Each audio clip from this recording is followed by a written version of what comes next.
medios de cultivo, por ejemplo, lo que van a buscar es el crecimiento de bacterias en el laboratorio. Y para ello necesitamos que tengan fuente de carbono, como la glucosa o el CO2, fuente de hidrógeno, como las peptonas o los compuestos hidrogenados, los iones, como el sodio o el potasio. Luego los oligoelementos como el zinc, el cobre o el cobalto, los tampones para proporcionar un pH adecuado con indicadores como por ejemplo ocurría con el azul de metileno, sustancias que inhiben el crecimiento de microorganismos no deseados como los antibióticos en el verde brillante o factores de crecimiento que están incluidos también entre ellos las vitaminas. Normalmente, según la consistencia, podemos hablar de 3 tipos de medios. Los medios líquidos de cultivo, que son como un caldo de cultivo, que es un extracto de la sangre, por ejemplo, o una peptona o el agua mismamente. Los medios sólidos, que se fabrican a partir de medios líquidos agregando un poquito de un agente ferificante como la gelatina o el agar. El agar, de hecho, suele ser el más común y se utiliza una concentración de 1,5%. Los medios semisólidos, que se fabrican a partir de medios líquidos también agregando un agente gelificante con menos proporción de un 0,7% de agar. Y según la utilización hay medios comunes, como puede ser por ejemplo el agar nutritivo o el agar común, que poseen componentes mínimos para el crecimiento de las bacterias para que no nos crezcan exponencialmente o de manera desorbitada. Medios de enriquecimiento, por ejemplo, que son para bacterias exigentes en cuanto a la alimentación, como es el caso del gonococo, que necesita cistina y cisteína para su crecimiento. Los medios selectivos, por ejemplo, que participan una población bacteriana específica, como es el caldo seletino. Por ejemplo, el caldo selenito, que favorece el crecimiento de la salmonela y frena el del resto de las enterobacterias. Dentro de los medios de cultivo se encuentran los medios inhibidores también, que son aquellos, por ejemplo, que impiden totalmente el crecimiento de una población microbiana. Otro ejemplo de esto sería el agar de McConkey, que permite el crecimiento de gram negativas e inhibe el crecimiento de las gram positivas. Los medios diferenciales, por ejemplo, son características bioquímicas que ayudan a diferenciar géneros y especies, de forma que para identificación preliminar pues podemos usar el agar de McConkey con lactosa positiva o lactosa negativa, normalmente para identificar si efectivamente aparece o no. También hay medios de identificación como el agar de Kickler, que es la evidencia que alguna cualidad específica de ayuda a reconocer a ese microorganismo pues puede aparecer en este tipo de agar. Los medios de multiplicación, por ejemplo, que permiten obtener una cantidad de células de un microorganismo que se utiliza para la obtención de vacunas de investigación en la industria, como es una infusión cerebro-corazón, un caldo de cultivo especial. Medios de conservación. En el laboratorio normalmente las cepas se pueden conservar de 3 formas. Están mediante pases periódicos de placa a placa, mediante una liofilización o mediante una congelación en presencia de agentes estabilizantes. Es decir, o la congelamos o la vamos cultivando de placa a placa, o lo que hacemos es como medio congelarla, pero sin llegar a congelarla, es como que simplemente paramos el crecimiento en la placa. Luego también tenemos los medios de conservación, como he dicho, y los medios de transporte. La torunda con la que se obtiene la muestra se introduce normalmente en estos medios cuando queremos que se puedan transportar o se puedan mover. Y es el caso de la Kerry Blair para las heces o la Stuart Amis, que también se usa normalmente para este tipo de fines. Según la composición también podemos encontrar otro tipo de categorías de cultivos, por ejemplo, medios complejos e indefinidos. Los primeros normalmente que se utilizaron fueron estos, a partir de tejidos animales y raramente también, pero de vegetales, y su composición no está exactamente definida, por lo que no son medios constantes, no son buenos para la investigación por su difícil reproductibilidad, pero en las prácticas también suelen ser los que al final intentas usar más porque son los que más se adecúan al medio externo o al medio natural en el que se encuentran los organismos vivos. Medios sintéticos o definidos son los medios de composición perfectamente definida que contienen exclusivamente sustancias químicas conocidas. Los medios semisintéticos se usan para cultivar microorganismos exigentes, como hemos dicho antes. Cuando la fabricación de un medio sintético es complicada, se aportan también factores de crecimiento en forma de extractos orgánicos complejos, como es el caso de los extractos de levadura. Y por otra parte tenemos ejemplos de medio de cultivo, por ejemplo el agar nutritivo, que permite el crecimiento prácticamente de todo tipo de microorganismos, el agar de sangre, que es un medio enriquecido sobre todo para los procesos de hemólisis, el agar de chocolate, que es medio de cultivo enriquecido y variante del agar sangre, que contiene glóbulos rojos lisados por calentamiento y que se usa para el crecimiento de la Haemophilus influenzae.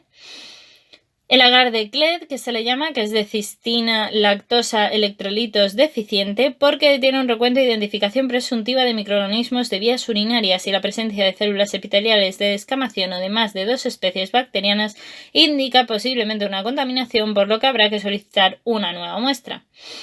Normalmente también está el agar de McConkey, el que hemos mencionado antes, que es el medio de cultivo selectivo y diferencial para bacterias gram negativas.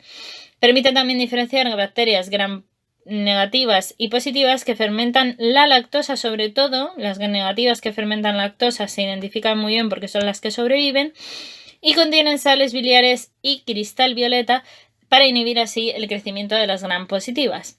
El agar SS, que es un medio de cultivo para aislamiento de Salmonella y Shigella, por eso se le llama SS, a partir de muestras fecales normalmente. El agar de Mueller-Hinton, que es un medio no selectivo utilizado para estudios de sensibilidad a antibióticos y poder saber si un antibiótico va a tener un mejor o un peor efecto en el individuo.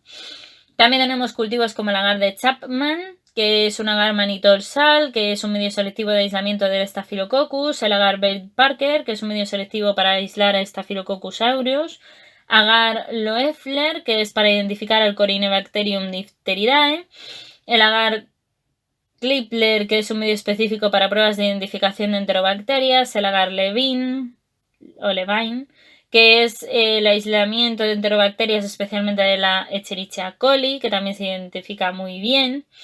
El agar Ectoen, que es un aislamiento de bacterias entéricas gram negativas, especialmente Salmonella y Shigella. El agar Drygalski, que es un medio selectivo para el aislamiento de enterobacterias y otros gram negativos. El agar Sadler, que es el de condiciones anaerobióticas de adición con vitamina K y sangre, que está adaptado al cultivo normalmente de, como digo, de condiciones anaerobias, agentes reductores y demás, para intentar identificar a organismos aerobios y anaerobios y demás. El agar BCIE, que es el aislamiento de bacterias del género Legionella, el Lowenstein-Jensen, que es el Mycobacterium tuberculosis, sobre todo el que más se ha identificado en este medio, el agar Skid Row, que es el medio de aislamiento del Campylobacter, el agar sangre de colistina, ácido nalidíxico y el medio selectivo para bacterias gram positivas como Staphylococcus o Streptococcus, el agar Thayer-Martin, medio de aislamiento de la Neisseria, el agar Sabouraud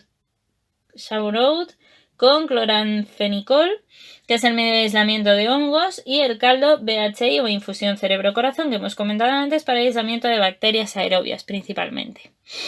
La siembra normalmente se lleva a cabo en placas de cultivo. Las primarias son aquellas que pasan del tejido hacia el cultivo y las secundarias cuando ya vamos pasando de cultivo de un cultivo primario a un cultivo secundario, terciario y demás. La siembra normalmente se puede hacer por dilución, por agotamiento o aislamiento, es decir, que al final se acaben aislando unas de otras y lo puedas resembrar en otro sitio. Siembra por extensión y recuento, dependiendo de la técnica, que es bastante usada en el recuento de bacterias de los urocultivos. Y la siembra por picadura, que es básicamente que introduces un picotazo de tu asa de siembra, que se le llama, y te lo llevas y lo inoculas en otro medio de cultivo. El medio de cultivo continuo quimiostato yo lo probé en el máster y es un medio de cultivo que lo que hace es ir eliminando muy poco a poco medio de cultivo mientras se va renovando. De manera que mantienes continuamente la alimentación y es muy difícil entonces que los microorganismos mueran. Es una forma de mantenerlo bastante constante. No obstante, hay que tener en cuenta muchísimos factores y mediciones antes de ponerlo en marcha porque no es nada fácil. Pruebas de laboratorio que también se llevan a cabo para el ámbito de la microbiología, pues características microscópicas, como ya hemos comentado, las tinciones, los microscopios diferentes. Pruebas bioquímicas, en realidad en parte una de ellas es el crecimiento en cultivos, que también se ven en las características macroscópicas. También aparecen pruebas bioquímicas, por ejemplo, como la catalasa. La catalasa en las bacterias hidroliza el peróxido de hidrógeno en agua y oxígeno y desprende pues unas burbujitas de gas, que es muy típico de la Staphylococcus, que tiene una catalasa activa, o mejor dicho, la presenta. La oxidasa también se puede estudiar en bacterias, sobre todo aerobias. En las enterobacterias son oxidasa negativas, es decir, que no las presentan, son unos ejemplos. También hay otras pruebas, por ejemplo, como la beta-galactosidasa, la ureasa o la hidrólisis también del hipurato, que son algunas de las condiciones que pueden tener determinadas bacterias. También hay otras que, por ejemplo, son el rojo de metilo, que es para ver la fermentación ácido mixta o identificación sobre todo de algunas enterobacterias. Coagulasa, de algunos que se pueden alimentar de la sangre. Prueba de Camp, que aparece en el Staphylococcus en el Streptococcus agalactiae, producción de la proteína factor Camp. La coagulasa, el óxido fermentación, reducción de los nitratos en los Enterobacterius y tal.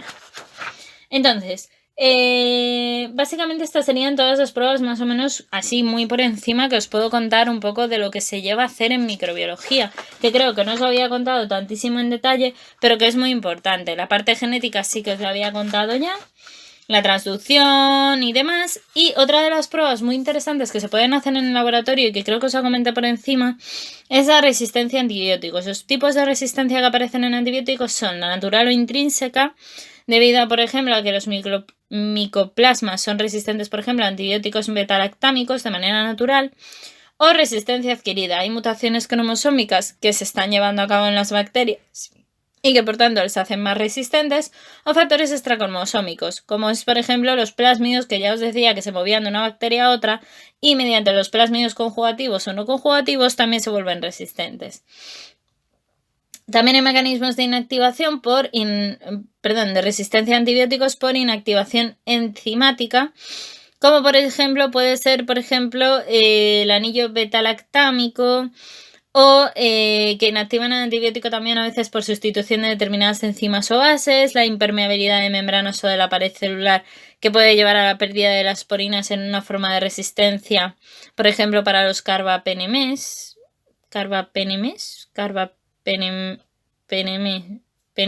no sé exactamente dónde lleva la encentación esto, así que carbapenemes. La expulsión por mecanismos activos también, que llevaría a la eliminación básicamente a partir de la célula, entre otras cosas. Es muy importante siempre que trabajamos con microorganismos, y no sé si lo he comentado ya, pero hay que tener mucha esterilización. Muy importante tener una llama cerca para que los microorganismos del ambiente no se introduzcan en nuestros medios de cultivo. También hay un método de esterilización que es muy importante y que es intentar utilizar desinfectantes en objetos inanimados, antisépticos en tejidos vivos, bacteriostáticos o medios bacteriostáticos que impidan el crecimiento de cualquier tipo de organismo. Por eso hemos mencionado tantos medios de cultivo y demás, porque pensar que cada microorganismo es muy específico y tiene sus condiciones. Los agentes físicos, por ejemplo, tener siempre en cuenta el calor, la temperatura, el pH, la radiación, la filtración, la manipulación, si es líquido, si es gaseoso, etc. Y normalmente, pues teniendo en cuenta un poco todos estos valores y este tipo de estimaciones, aparte de muchísimos cálculos y otras cuestiones que hay que llevar a cabo para saber realmente cómo hacerlo muy bien, de manual, de libro, maravilloso. Deciros también que los controles tanto biológicos como químicos normalmente son muy estrictos en los laboratorios donde se investiga con este tipo de cuestiones. Que el diagnóstico en laboratorio normalmente lleva a cabo todas las pruebas que hemos comentado anteriormente, ya sean directas o indirectas, y dependiendo también de la sospecha del microorganismo que se crea que se pueda encontrar en cada caso. Y también deciros que es muy importante los niveles de bioseguridad, que no sé si sabéis que en los laboratorios de microbiología se han definido 4 niveles de bioseguridad. Está el nivel de bioseguridad 1, que es un laboratorio básico normal, siempre tiene nivel de bioseguridad mínimo 1. El nivel de bioseguridad 2 también está prácticamente en todos los laboratorios básicos, estudien lo que estudien. El nivel de bioseguridad 3 es un laboratorio de contención y el nivel de bioseguridad 4 es cuando el laboratorio de contención es máxima. Creo recordar que me han comentado que en el Carlos III, en el hospital de aquí de Madrid, estamos en bioseguridad número 3. Creo que es el más alto que tenemos aquí en Madrid. Pero no estoy segura porque probablemente esto no sea un dato 100% fiable porque ya os digo que ha sido un poco de oídas. Así que nada, muchas gracias por la paciencia, por ver el vídeo, espero que os haya gustado, darle like, suscribiros y nos vemos en el próximo vídeo donde os voy a intentar contar un poquito más realmente de las bacterias y demás cosillas que tengo por aquí.